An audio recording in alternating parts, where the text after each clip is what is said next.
Baik teman-teman, mari kita lanjutkan pembacaan buku Khalil Gibran yang berjudul Rahasia Hati. Kini telah sampai pada bagian kedua dengan subjudul Teman Senegriku. Apa yang kau cari, teman senegriku? Apakah kau menginginkan aku untuk membangunkanmu istana-istana indah, dihiasi dengan kata tanpa arti, atau kuil beratap mimpi? Atau kau memerintahku untuk menghancurkan apa yang dibangun penipu dan tiran? Haruskah aku menumbangkan dengan jariku apa yang munafik dan orang jahat telah tanamkan? Berbicaralah tentang kegilaanmu. Berharap, apakah itu yang menyuruhku untuk melakukan, teman senegriku? Haruskah aku mendengkur seperti anak kucing untuk memuaskanmu, atau mengaum seperti singa untuk menyenangkan diriku? Aku telah bernyanyi untukmu, namun kau tidak menari. Aku telah menangis di hadapanmu, namun kau tidak menangis. Akankah aku bernyanyi dan menangis pada saat yang sama? Jiwamu menderita, kelaparan dan buah pengetahuan lebih berlimpah.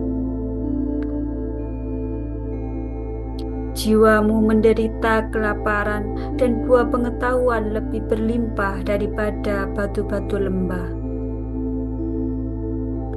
Hatimu layu karena dahaga, dan musim semi kehidupan mengalir di rumah-rumahmu. Mengapa kau tidak minum?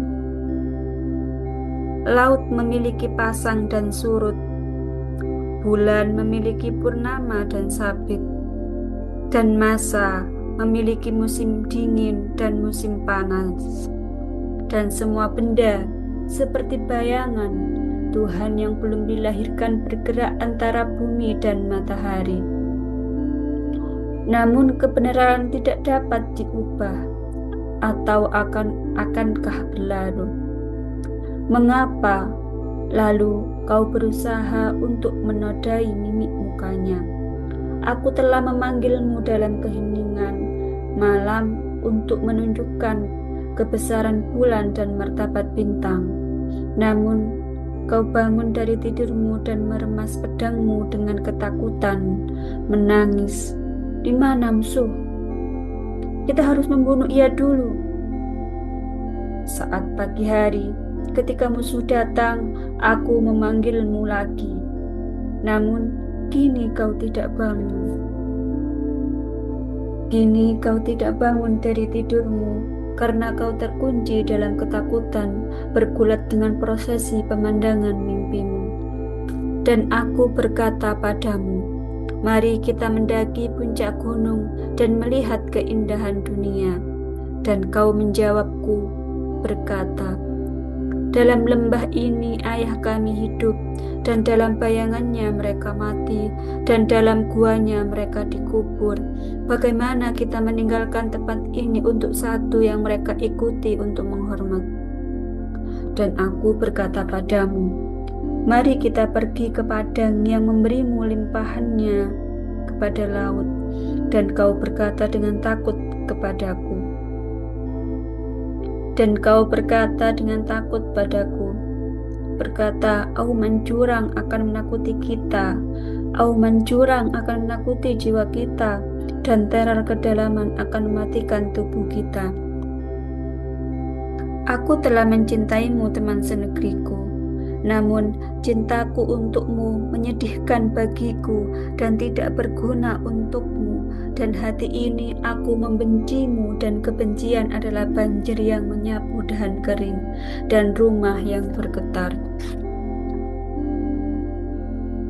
Aku telah ibah pada kelemahanmu teman senegriku, namun rasa ibaku hanya membuat kelemahanmu bertambah, mengagumkan dan memberi makan kemalasan yang sia-sia bagi kehidupan.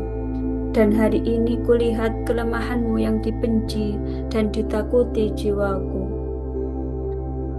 Aku telah menjeritkan penghinaanmu dan ketundukanmu, dan air mataku mengalir bagai kristal, namun tidak dapat membakar kelemahan tetapmu. Namun mereka menyingkapkan tabir dari mataku. Air mataku tidak pernah mencapai hatimu yang beku, namun mereka membersihkan kegelapan dalam diriku. Hari ini aku mencemooh penderitaanmu, karena tawa adalah guntur mengamuk yang memulai prahara dan tak pernah datang setelahnya. Apa yang kau inginkan, teman senegriku?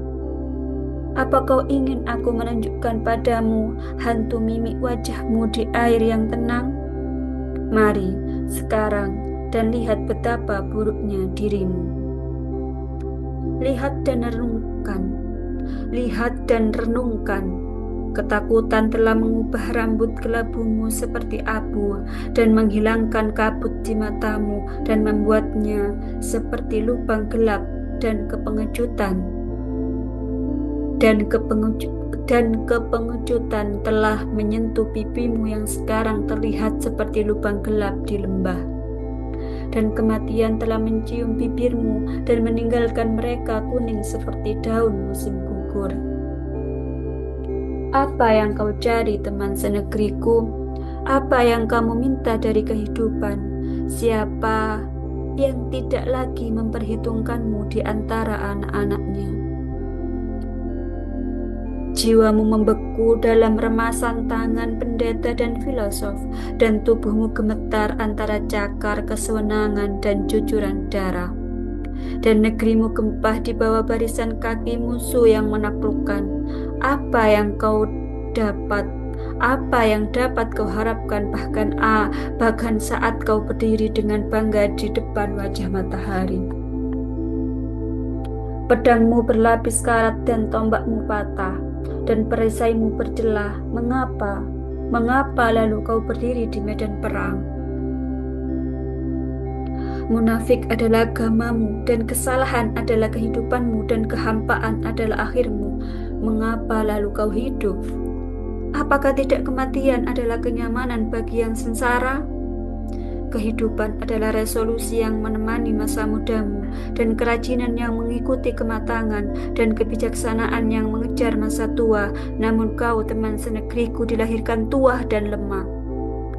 Dan kulitmu layu, dan kepalamu menyusut, di mana kau menjadi anak-anak, berlari menuju lumpur dan melempar batu satu dengan yang lain. Pengetahuan adalah cahaya, memperkaya kehangatan hidup, dan semua dapat mengambil bagian siapa yang mencarinya. Namun kau, teman senegriku, mencari dalam kegelapan dan meninggalkan cahaya, menunggu datangnya air dari batu. Dan kesengsaraan bangsamu adalah kejahatanmu. Aku tidak memaafkan dosa-dosamu karena kau tahu apa yang kau lakukan. Kemanusiaan adalah sungai pandai menyanyikan jalannya dan membawa dengannya rahasia gunung menuju jantung lautan. Namun kau, teman senegriku, diam di rawa penuh serangga dan ular. Jiwa adalah obor biru suci, membakar dan melahap tanaman kering, dan tumbuh dengan badai mati dan menyinari wajah para dewi. Namun kau, teman senegriku, jiwamu seperti abu di angin berserak di salju, dan yang disebarkan prahara selamanya di lembah. Jangan takut pada hantu kematian, teman senegriku, karena kebesarannya dan ampunannya akan menolak mendekat ke kekerdilanmu. Dan tidak takut pada belati, karena ia akan mundur dalam penginapan di hati dangkalmu. Aku benci kau, teman senegriku, karena kau membenci kejayaan dan kebesaran. Aku merendahkanmu karena kau merendahkan dirimu. Aku musuhmu karena kau menolak untuk menyadari kau musuh dewi-dewi. Berdosalah kau yang menggerakkan bibirmu dalam doa, sementara hatimu keras sebagai batu, yang membungkuk rendah dalam rasa malu di depan altar, namun jiwamu memberontak terhadap Tuhanmu. Sekian, terima kasih.